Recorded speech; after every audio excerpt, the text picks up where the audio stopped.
I found the receipt on a Tuesday, not tucked away in a pocket or hidden in his car, just sitting on the kitchen counter, next to his keys, like it didn't matter, like I wouldn't notice. Dinner for two at a restaurant I'd never been to. Expensive wine, dessert, coffee. Dated 3 nights before. The night he told me he was working late. I stood there holding that piece of paper. And I didn't cry. Didn't scream. Didn't crumple it up and throw it across the room. I just folded it, put it in my pocket, and went back to making breakfast. My name is Rachel. I'm 41 years old, and I've been married to David for 16 years. 16 years of building a life together. A house in the suburbs, 2 cars, a golden retriever named Max. We had routines. Saturday morning farmers market. Sunday dinners with my parents. Anniversary trips to the same bed and breakfast in wine country. We weren't passionate anymore. Not like we used to be. But I thought we were solid. Comfortable. Safe. I was wrong. The receipt wasn't the first sign. Looking back, there were dozens. But I didn't want to see them. Or maybe I saw them and convinced myself they meant nothing. 6 months earlier, David started going to the gym. 5 days a week. Before work. He'd come home showered, energized, talking about his workout like it was the highlight of his day. I thought it was good. Healthy. He'd put on a little weight over the years. We both had. So when he started caring about his appearance again, I encouraged it. Bought him new workout clothes. Told him he looked great. Never questioned why he suddenly needed to be in shape. Then came the phone. Face down. Always face down. On the table, on the couch, on the nightstand. And the passwords. He changed them. All of them. When I asked why, he said it was for security. That he'd read an article about hackers. I believed him. Because I wanted to. He started working late. 2-3 nights a week. Big project, he said. Deadlines. I'd text him asking when he'd be home. He'd respond hours later. Sorry in meetings. Boss is writing me hard. Almost done. I'd reheat his dinner. Leave it in the oven. Go to bed alone. Wake up to find him already asleep next to me. Or pretending to be. And then there were the weekends.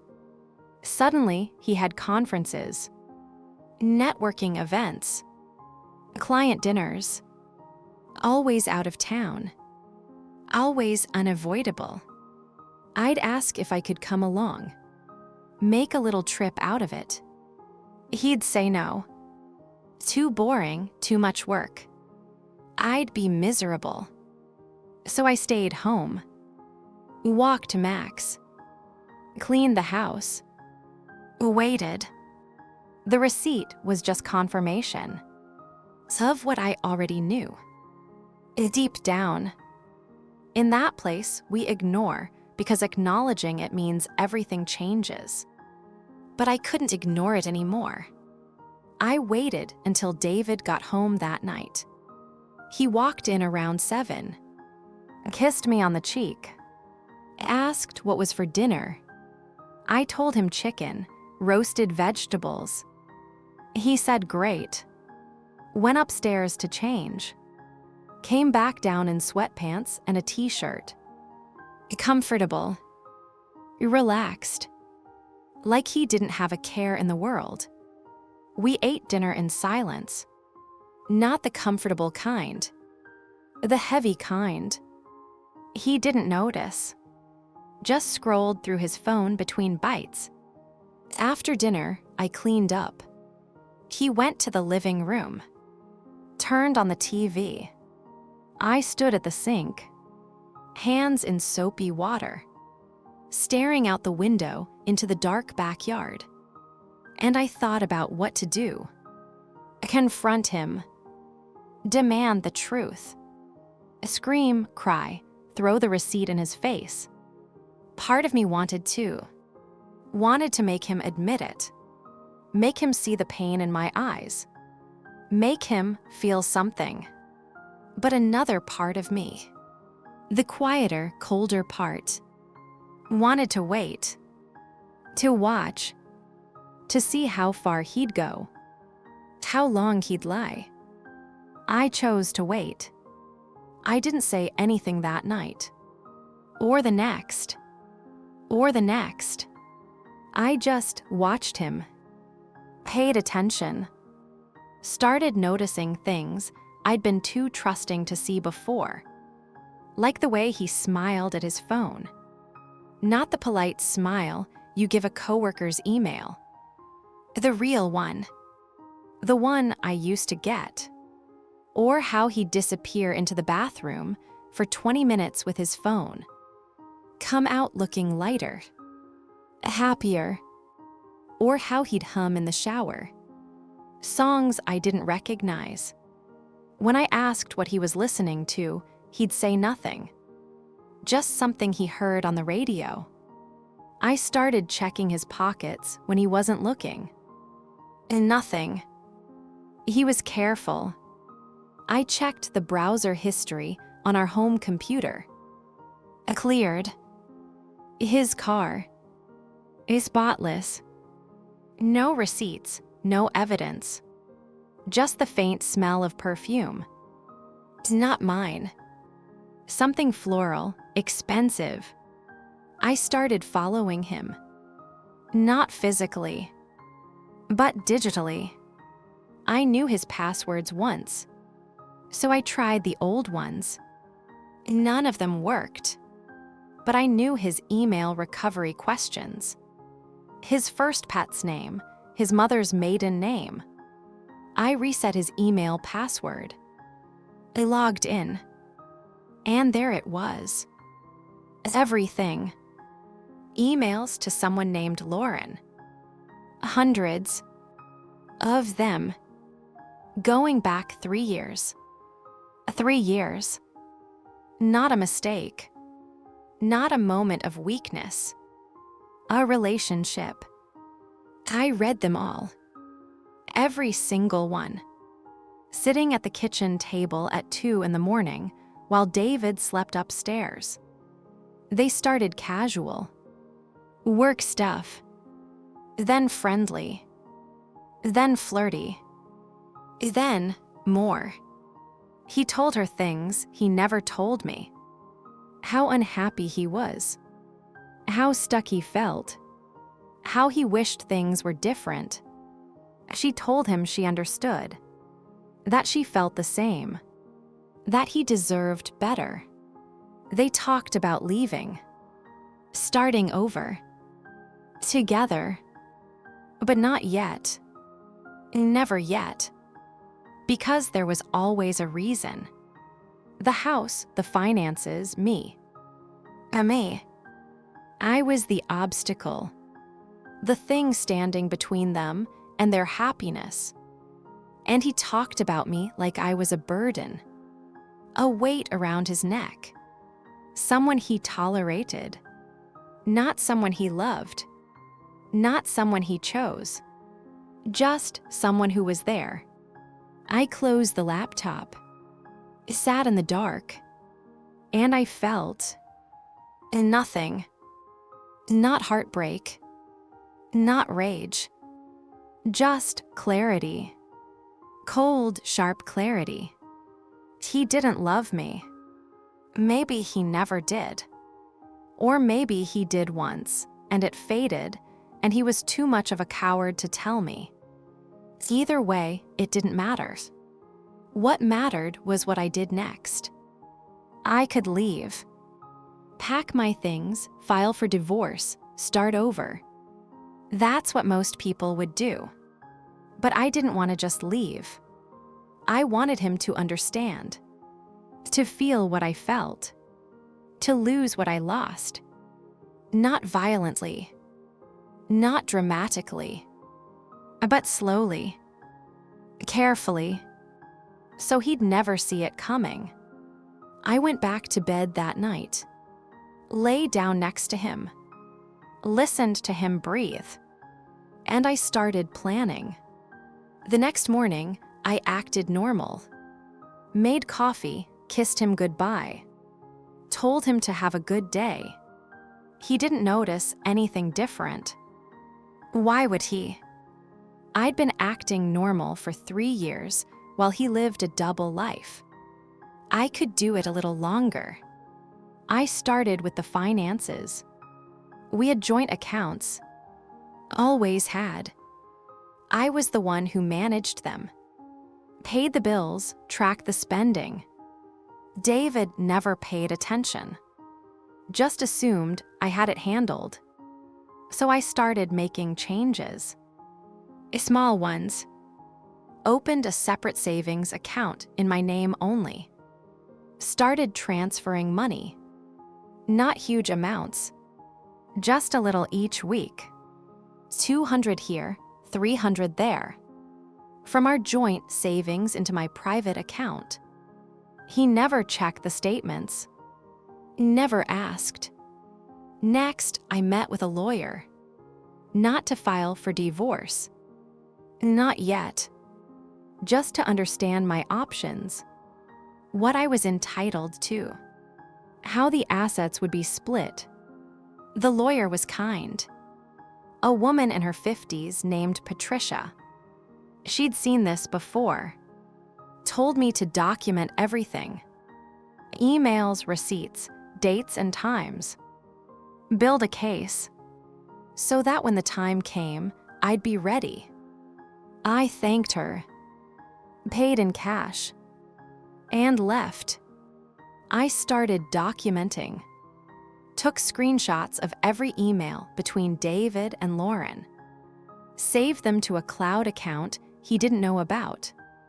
Noted every late night, every business trip, every lie. I created a spreadsheet. Detailed, organized. A timeline of the affair. 3 years of betrayal in black and white. I didn't do this out of anger. I did it out of necessity. Because I knew David.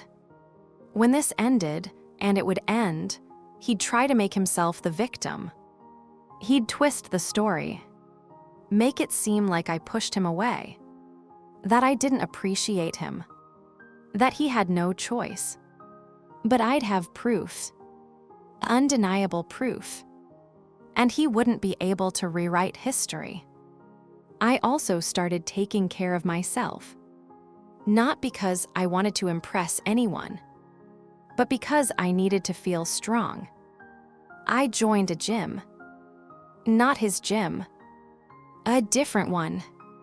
Started going 3 times a week. Early mornings before work. I didn't talk to anyone. Just put in my headphones and moved. It helped. Cleared my head. Made me feel like I was doing something. I started therapy.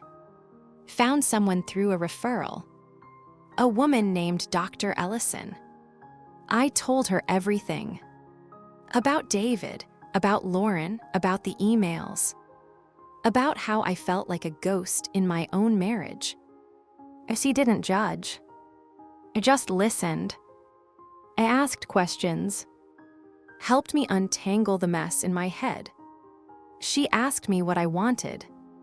Not what I thought I should do. What I actually wanted. I told her the truth. I wanted him to feel what I felt. The betrayal, the humiliation.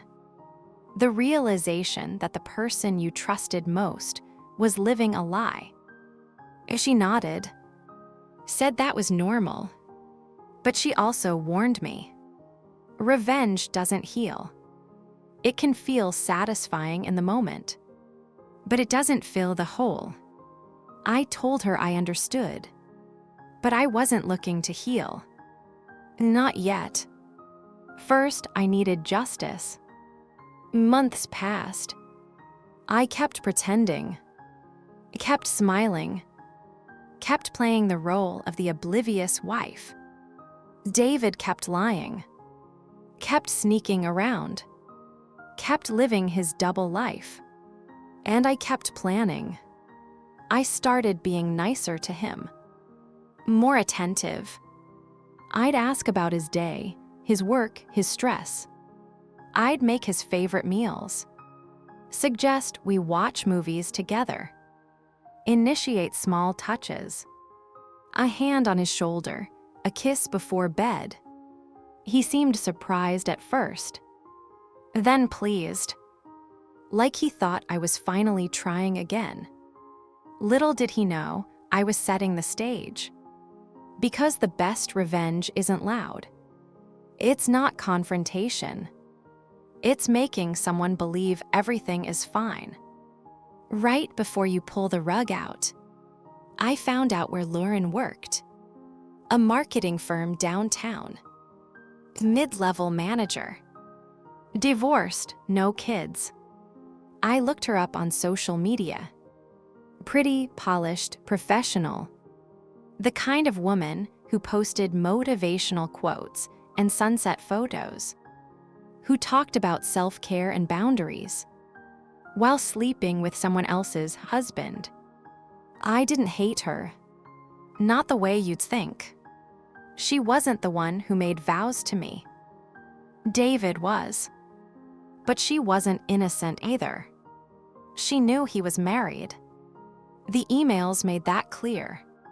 And she didn't care. So she'd be part of this too. I started leaving clues. Subtle ones. I'd mention the restaurant from the receipt. Say I'd heard good things. Suggest we go sometime. David would tense. Say it was overpriced. Not worth it. We should try somewhere else. I'd smile. Say okay. And let it go. But I saw the panic in his eyes. The fear of being caught. It felt good. Not triumphant. Just validating. Proof that he knew what he was doing was wrong. And he was doing it anyway. Around the 6-month mark of my planning, something shifted. David started being distant. More than usual. Distracted. Like something was weighing on him. I asked if he was okay. He said he was fine. Just stressed about work. I didn't push. Just nodded. Said I was there if he needed to talk. He said he knew. But he never did. A week later, I found out why. I logged into his email. And there was a message from Lauren. She was pregnant. I read that email 3 times. Not because I didn't understand it, but because I couldn't believe it. Pregnant. Lauren was pregnant. With David's child. The email was short. We need to talk. I took a test. It's positive. Call me. I sat there, staring at the screen, waiting to feel something. Anger, devastation, betrayal. But all I felt was cold, like someone had poured ice water into my veins. I checked the date on the email. 3 days ago. 3 days he'd been walking around this house knowing he got another woman pregnant. And he said nothing. I closed the laptop, went upstairs. David was in bed, reading something on his phone.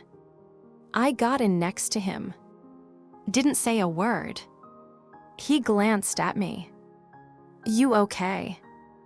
I nodded. Yeah, just tired. He went back to his phone.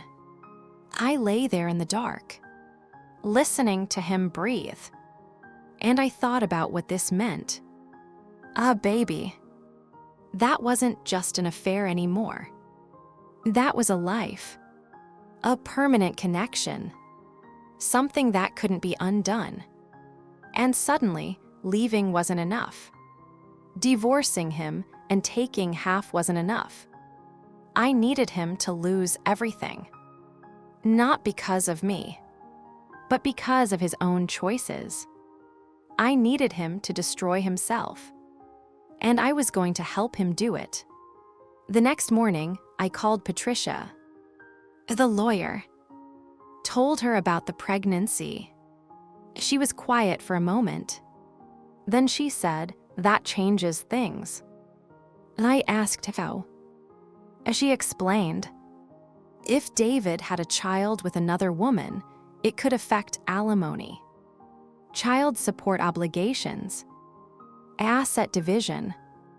He'd be financially tied to Lauren and to that child for the rest of his life. I asked what I should do. She said to keep documenting, keep saving money, and when the time was right, file. But she also said something else. "Rachel, I need to ask you something.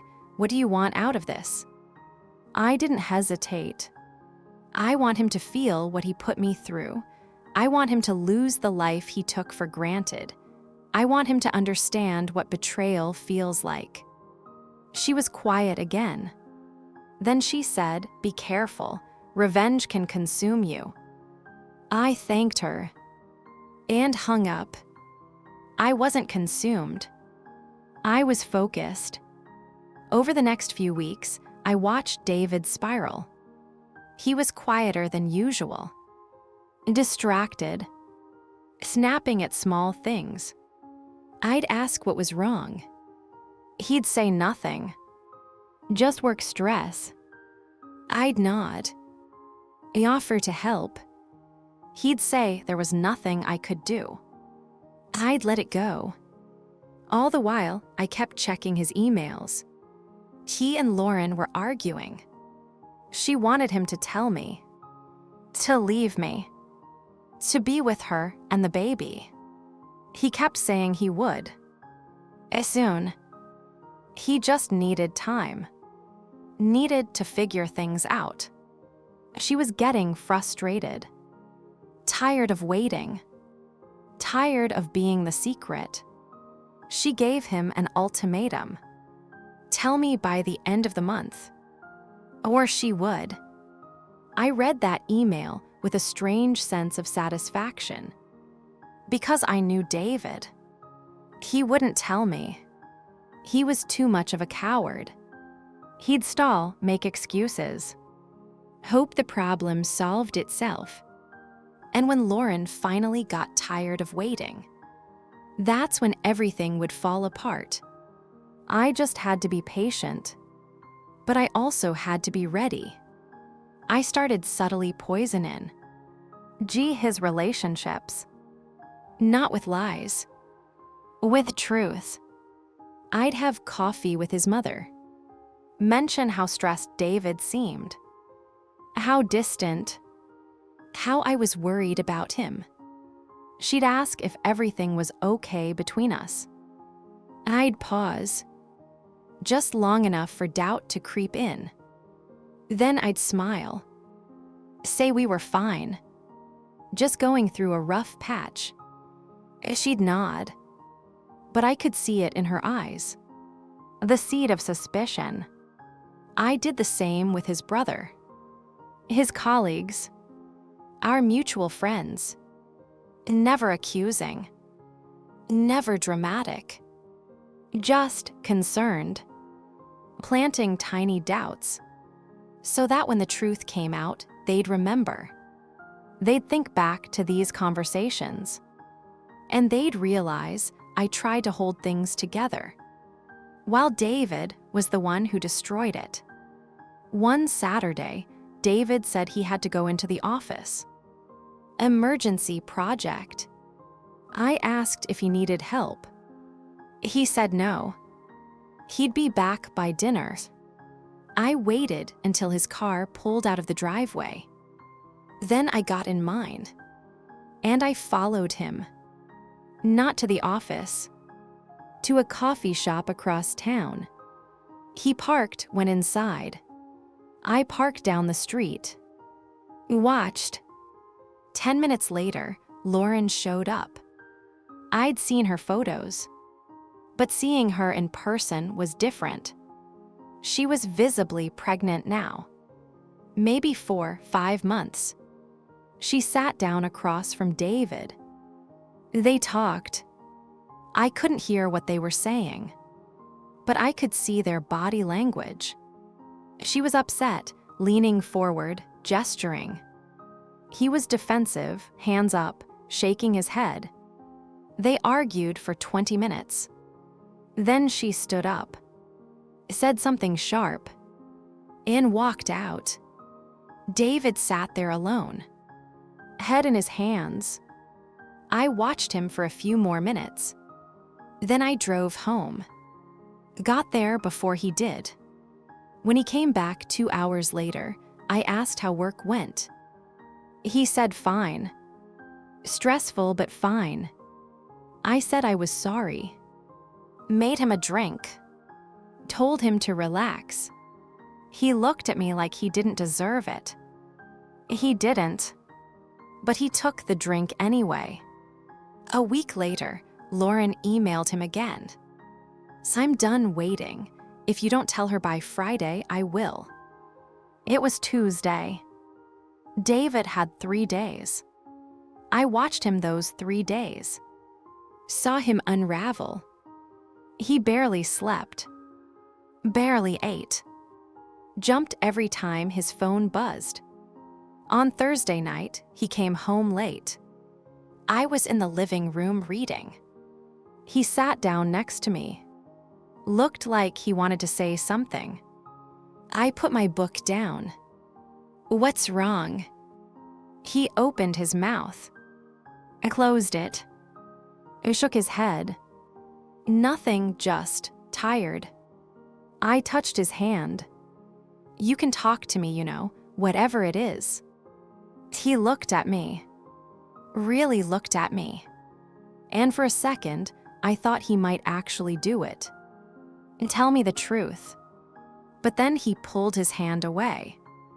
Said he was fine. And went to bed. Friday came. I waited. All day. No call from Lauren. No confession from David. And nothing. I checked his email that night. There was a message from Lauren. I can't do this anymore. You're a coward. Don't contact me again. That was it. She didn't tell me. She just walked away. Or so it seemed. I didn't know how to feel. Part of me was disappointed. I'd been ready for the confrontation, for everything to blow up. But another part of me realized this was better, because now David was stuck. Lauren was done with him, but she was still pregnant, still having his child, and he couldn't tell me, because if he did, he'd lose everything. So he'd have to live with it. The guilt, the fear, the secret, eating away at him every single day. And I'd just watch. Weeks passed. David seemed lighter, like he thought he'd dodged a bullet. Lauren wasn't contacting him. I wasn't suspicious. Everything was fine. Or so he thought. But I knew better. Secrets like that don't stay buried. They claw their way to the surface, one way or another. I just had to wait. And I was good at waiting. 2 months later, I got a message on Facebook from someone I didn't know, a woman named Jessica. The message said, I think we need to talk. It's about David. I stared at that message for a long time. Then I responded, "It's okay, when?" We met at a cafe the next day. Jessica was younger than me, maybe 30. Nervous. She ordered coffee, didn't drink it, just held the cup. "I don't know how to say this," she started. I waited. "I'm friends with Lauren. She told me about David, about the affair, about the baby." I didn't react, just nodded. She looked surprised. You know." "I know. And you're still with him." "For now." She leaned back. "Why?" I thought about how to answer. Then I said, "Because leaving isn't enough. I need him to understand what he did, and I need to be ready when I do leave, financially, emotionally, legally." She nodded slowly. "Lauren doesn't know I'm here, but she's struggling.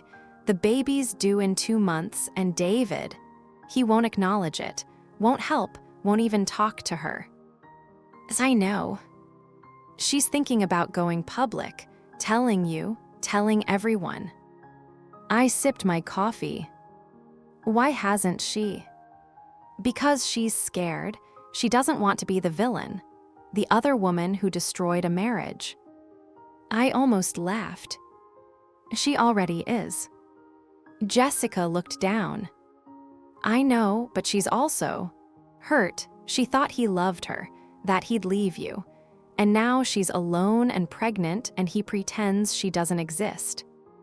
I felt a flicker of something. Not sympathy, but understanding. Lauren wasn't the villain. Not the only one. David was. He lied to both of us. Made promises he never intended to keep. Used us both. And now we were both dealing with the wreckage. I looked at Jessica. "Tell Lauren I'm not angry at her. Not anymore. She's not the one who made vows to me.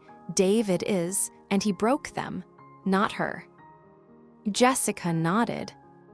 "What are you going to do?" I smiled. Small, sad. "I'm going to wait until the baby is born.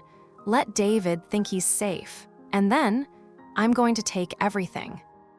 Jessica didn't say anything. Just looked at me with something like respect. Or maybe fear. I wasn't sure which. We finished our coffee. Said goodbye. And I went home. David was on the couch watching TV. I kissed the top of his head. Asked if he wanted dinner. He said sure. I made pasta. We ate in silence. And I thought about the baby. David's baby. Growing inside another woman. A life he created and abandoned. Just like he abandoned me. And I realized something. I didn't just want to hurt him. I wanted him to face what he'd done. To see the consequences of his choices. Not through me, but through himself. And that required patience. So I waited. And I planned. And I prepared for the moment everything would crumble. Lauren's baby was born on a Thursday in April. I know because Jessica texted me. She had a girl, 7 pounds, 3 ounces, healthy. I stared at that message for a long time. A girl. David had a daughter. And he didn't even know she'd been born. Or maybe he did. Maybe Lauren reached out. I checked his email. Nothing recent. Just old messages. Ones I'd already read a dozen times. I sat with that information. A daughter. Somewhere in this city, There was a little girl who would grow up wondering why her father didn't want her. And David would go on pretending she didn't exist. That hollowed me out.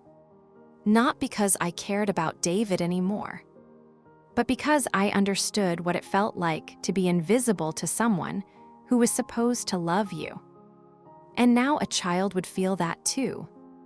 I didn't tell David, didn't confront him, just filed that information away, added it to the growing list of betrayals, and kept going. 2 weeks after the baby was born, David came home with flowers. For me, it was a Friday. No special occasion. He just walked in, handed them to me, and smiled. I thought you'd like these. I took them. They're beautiful. What's the occasion? He shrugged. No occasion, just wanted to do something nice. I put them in a vase. I thanked him and wondered what he was trying to absolve himself of. Guilt is a strange thing. It makes people do kind things for the wrong reasons. David started doing a lot of kind things. Date nights, small gifts, compliments. He was trying to be the husband he thought I wanted. Maybe trying to convince himself he wasn't a bad person. I let him. Smiled, said thank you. Played along. Because the kinder he was, the worse he'd feel when it all came out. And it would come out. I'd make sure of it. One night, we were lying in bed. He turned to me. Rachel, can I ask you something? Of course. Do you think we're okay? Like, really okay? I looked at him. His face was earnest. Searching. He actually wanted to know. Or maybe he wanted reassurance. Wanted me to tell him everything was fine so he could stop feeling guilty. I could have said yes. Could have comforted him. But I didn't. I said, I think we're trying. He frowned. What does that mean? It means marriage is hard, and we've both made mistakes, but we're trying to move forward. He nodded. Seemed satisfied with that. Yeah, we are. I turned away, closed my eyes, and felt nothing. By June, I'd saved nearly $40,000 in my private account. Money David didn't know about. Enough to start over. Enough to hire a good lawyer. Enough to disappear if I needed to. I met with Patricia again. Told her I was ready. She asked if I was sure. I said yes. She nodded. It's okay, here's what we'll do. She laid out the plan. File for divorce. Cite irreconcilable differences. Present the evidence of the affair. The emails, the timeline, everything. Request spousal support. Request a fair division of assets. And request a paternity test for the child. I looked at her. A paternity test. She nodded. If David is the father and he's been financially neglecting the child, that reflects poorly on his character. It strengthens your case, shows a pattern of irresponsibility and deceit. I thought about it. Won't that hurt Lauren? Patricia tilted her head.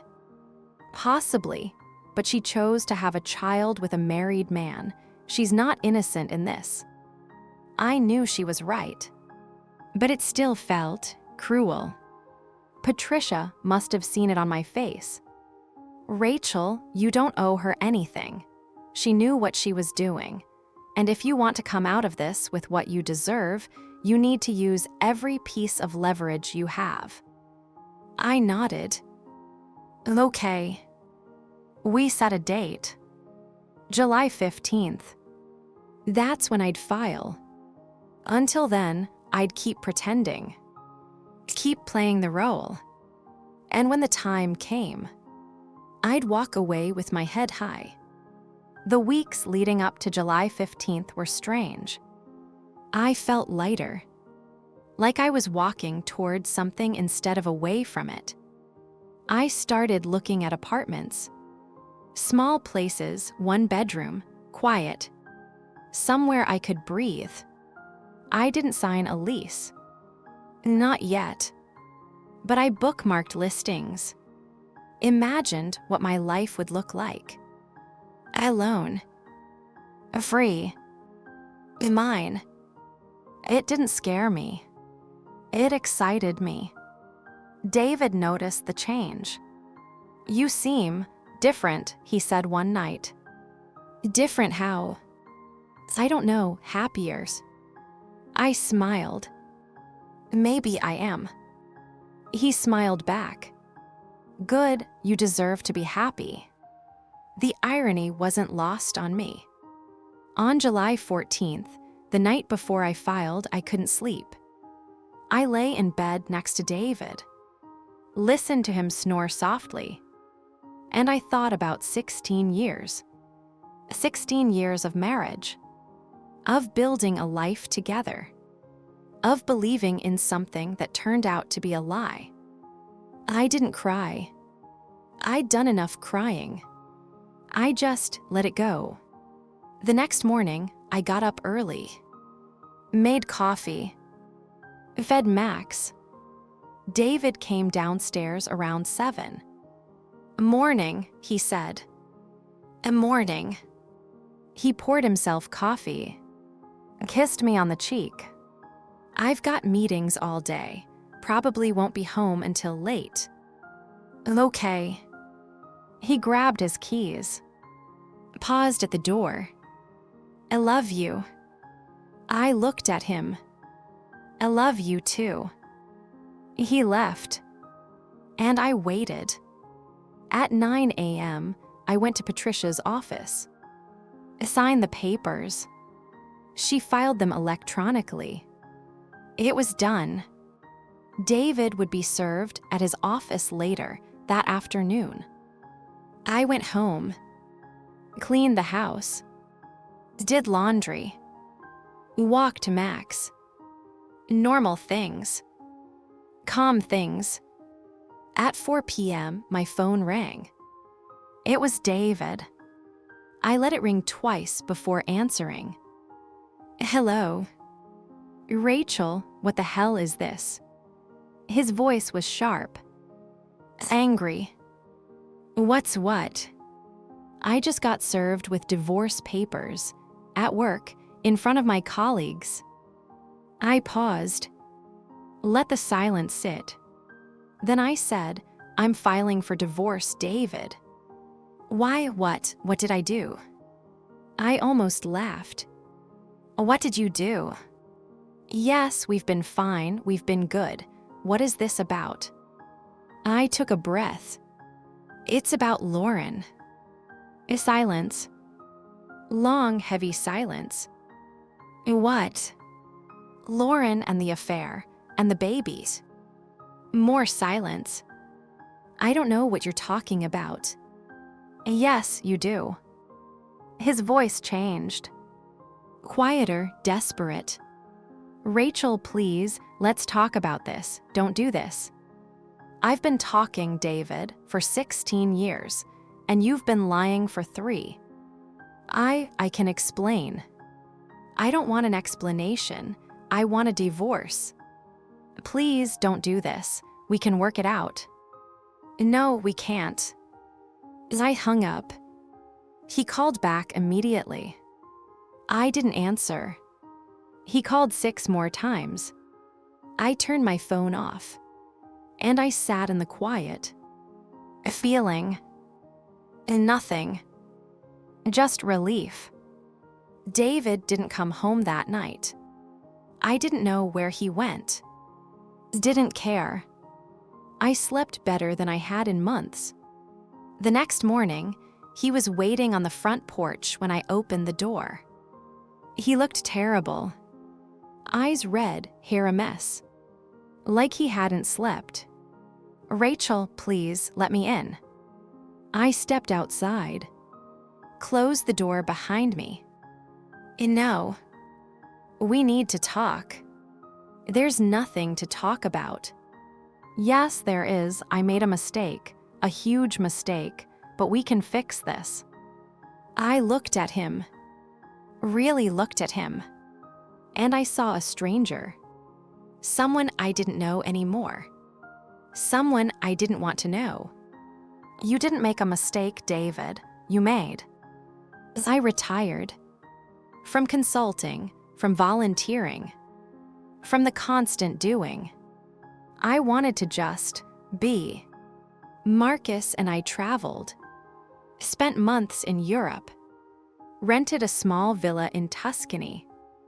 Drank wine, cooked meals, read books. Lived simply. Slowly. It was the most peaceful I'd ever been. One evening, sitting on the terrace watching the sunset, Marcus asked me a question. "Do you ever think about him, David?" I thought about it. "Not really, not anymore." "Do you regret any of it?" "No, I used to think I did, but I don't. It all led me here, to you, to this, and I wouldn't change that." He kissed my hand. "Good, because I wouldn't change you."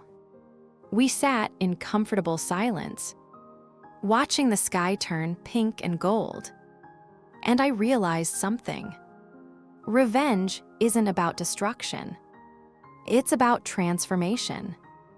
It's about taking the worst thing that ever happened to you and using it to become the best version of yourself. David didn't destroy me.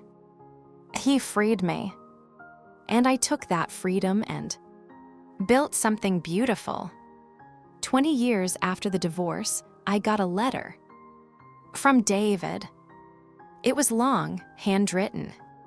He said he'd been in therapy, really working on himself. And he wanted to say some things he never said before. He apologized. Fully, completely. No excuses, no justifications. Just, "I'm sorry." He said he spent years trying to understand why he did what he did. And he finally realized it wasn't about me. It was about him. His fear, his selfishness, his cowardice. He said I deserved better. Always did. And he was sorry he couldn't be that for me. He thanked me for helping with Emma, for showing up even when I didn't have to, for teaching him by example what real strength looked like. And he said he hoped I was happy, because I deserved that more than anyone. I read the letter twice. Then I put it away.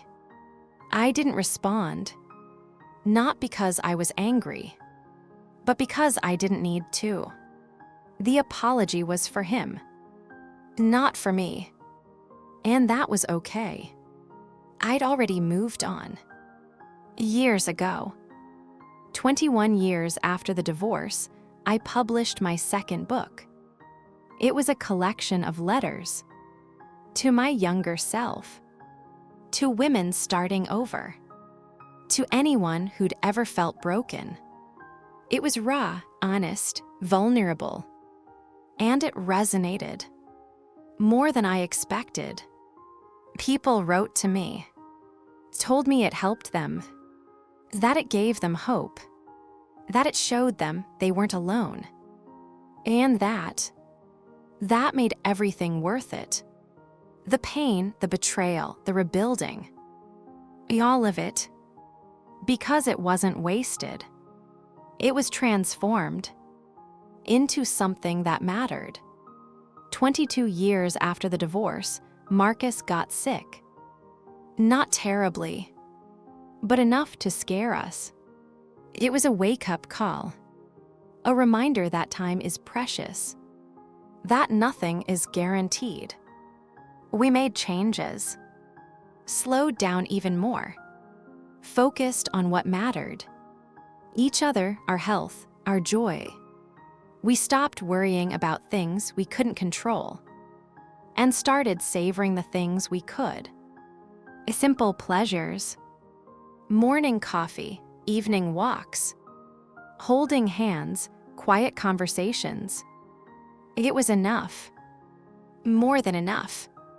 23 years after the divorce, Emma had a baby, a little boy named Leo. She called me from the hospital, asked if I wanted to meet him. I went immediately. He was tiny, perfect. Emma handed him to me. "I want you to be his grandmother, not officially, but, in all the ways that matter." I looked at her. This woman, who'd grown from a scared little girl into a fierce, loving mother. I'd be honored. She smiled.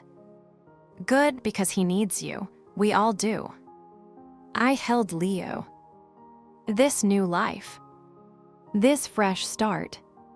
And I felt full. My life had come full circle. From brokenness to wholeness. From pain to peace. From loss to love. And I was grateful for all of it, even the hard parts, especially the hard parts, because they made me who I was.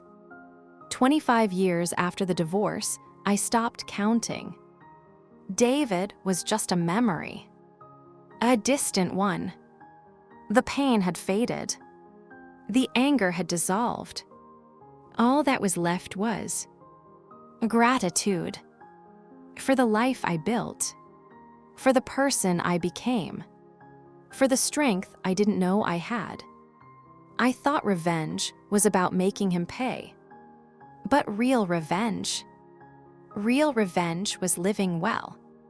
So well that he became irrelevant. I didn't need him to suffer. I just needed to thrive. And I did. Beyond anything I imagined. I built a life full of love, full of purpose, full of joy. And that was the sweetest revenge of all. Not because he saw it, but because I lived it, fully, freely, without him. And in the end, that's all that mattered. Revenge isn't always loud. Sometimes it's quiet, patient. It's waking up one day and realizing the person who hurt you doesn't define you anymore.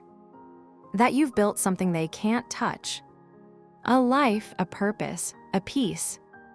That's what I did. Not because I wanted to hurt David, but because I wanted to heal myself. And in healing, I became someone he'd never recognize. Someone strong, whole, free. That's the real revenge. Not destruction. Transformation. And if you're going through something similar, know this: you will survive. You will rebuild. And one day, you'll look back and realize the worst thing that ever happened to you became the catalyst for the best thing you ever did, which was choosing yourself.